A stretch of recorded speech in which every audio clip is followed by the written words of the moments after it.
Why does a man who survived everything the army threw at him sit in his driveway for 19 minutes?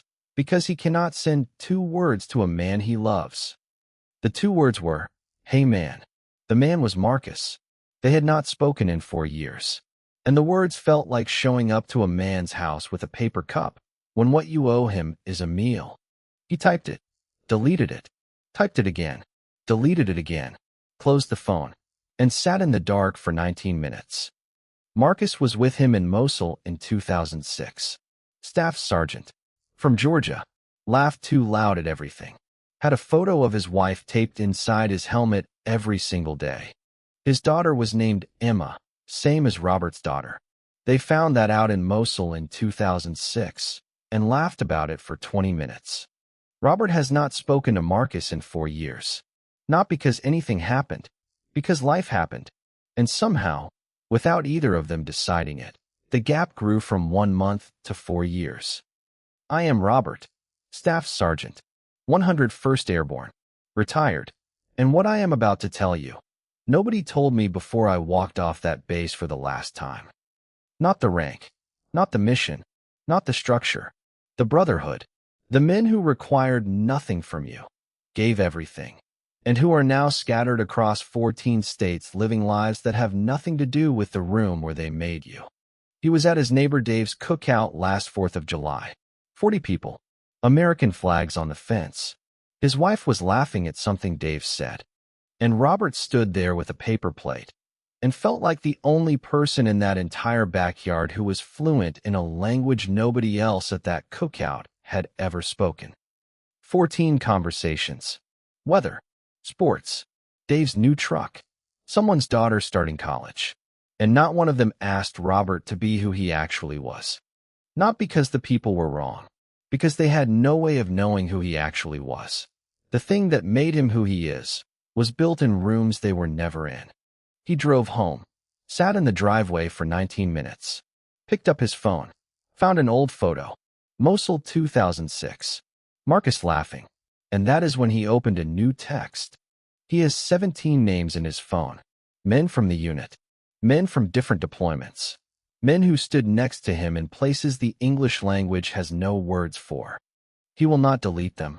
He has tried. Opens the contact. Looks at the name. His thumb hovers over delete. He never presses it. Because deleting the name feels like losing the man. And he has already lost enough men in his life. There is a name for what Robert felt at that cookout, standing with 40 good people, feeling like the only man in the yard on the wrong frequency. Dr. Jonathan Shea at Harvard Medical School called it the Iliad bond, named after soldiers in Homer's Iliad. Men connected to each other in a way that family, marriage, and friendship could not touch. He found one thing consistent across every population he studied. This bond, once formed, cannot be replaced. New connections can be made, but it cannot be replaced.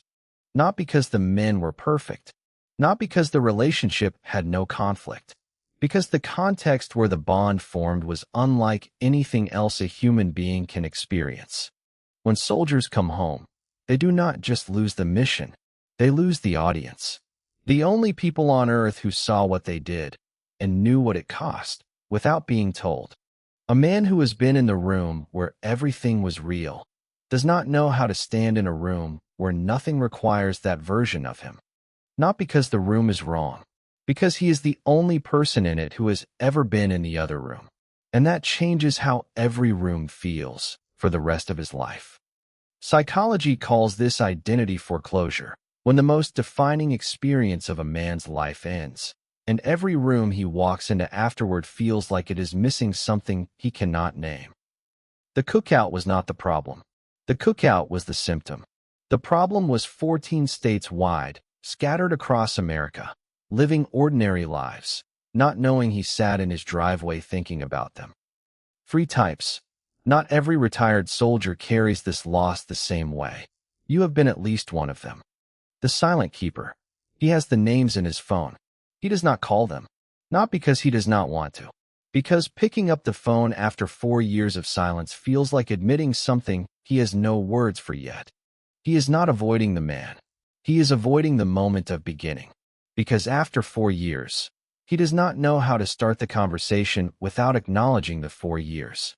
And the 4 years is the hardest thing to say. The annual man. He calls once a year. Veterans Day or a deployment anniversary. The call is 20 minutes. Both men say they should do this more. Both men know they will not. Not because they do not want to. Because the gap between who they are in that 20-minute call and who they are in their ordinary lives is too wide to cross with one call a year.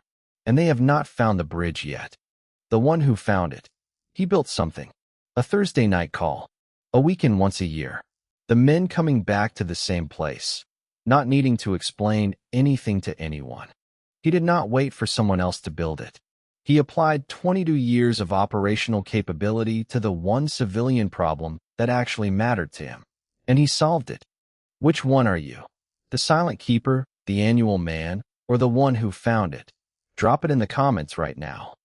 Here is what nobody says.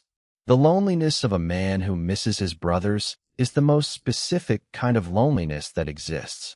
Because it has a face, a name, a Georgia area code, and a laugh that is too loud for any room. He has people, his wife, his children, his neighbors, his community. He is not alone by any normal measure. And yet, by this one specific measure, he is the only person in the room. He is the only person at the table who speaks the language.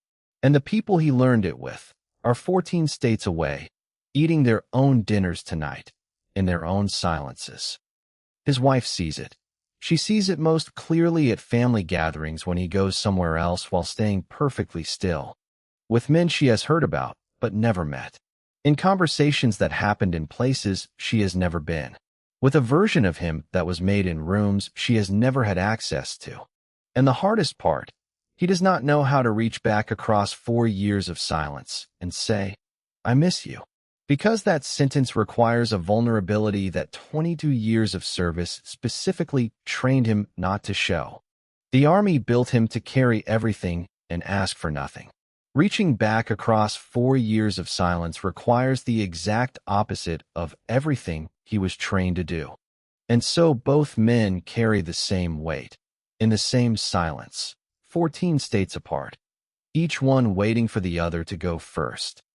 Research shows that veterans who maintain strong unit connections after service report significantly higher life satisfaction, better sleep, stronger marriages, and lower rates of depression than those who lose contact. The connection is not optional. For the man built the way Robert was built, staying connected to his brothers is as important as sleep. And he has been treating it like a luxury he will get to someday. He thought the bond was gone. It was not gone. It was in Georgia, sitting in Marcus's kitchen, next to a framed photo of his wife, waiting without knowing it was waiting. Marcus is still in Georgia. His daughter is still named Emma. He still laughs too loud at everything. And he has not heard from Robert in 4 years. He is 14 states away, waiting without knowing he is waiting, for a phone call that has not come yet. 3 things. Not from a program. Not from a workshop. From a man who sat in his driveway for 19 minutes, typed "Hey man" twice and deleted it twice, and found his brother on the second ring the next morning. First, pick up the phone. Not a text. The phone. Call one man today. Not on Veterans Day. Not on an anniversary. Today. Right now. While you are still watching this. Because the gap between you and him is not 4 years wide. It is one phone call wide. It has always been one phone call wide. And every day you do not make that call, the gap stays exactly that size. Second, build the thing that does not exist yet. The Thursday night call. The annual weekend. The group that actually stays in contact. Do not wait for someone else to build it. You have built things under conditions far more difficult than a group text.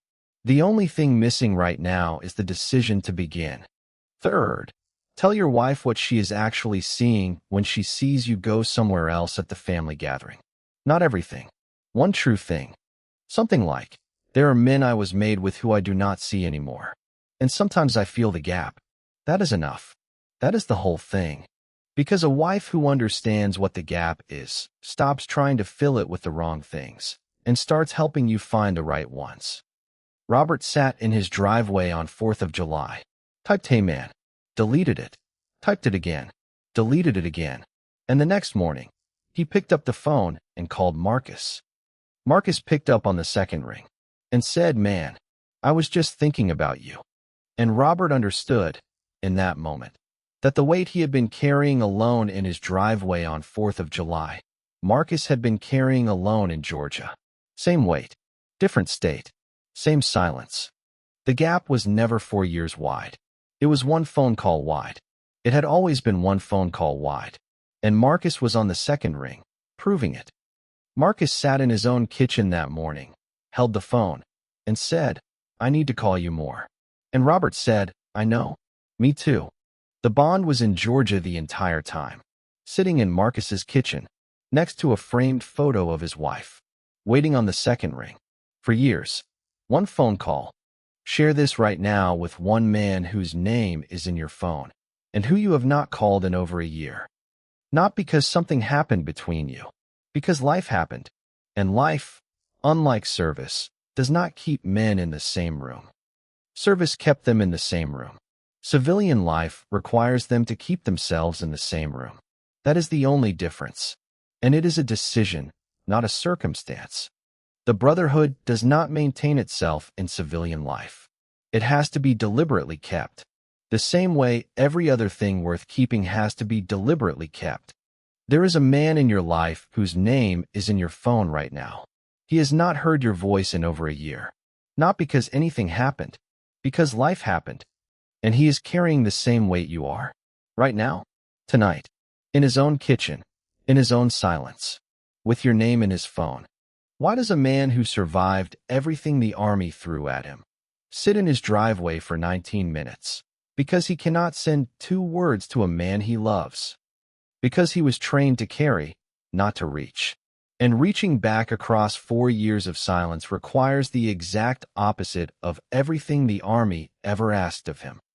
And he found it, in a kitchen, at 7:09 in the morning, with his army watch on his wrist, and Marcus on the second ring. Share this with him right now. Not tomorrow. Right now. Because the Brotherhood does not maintain itself. And kept things require a choice. Today is the day to make it.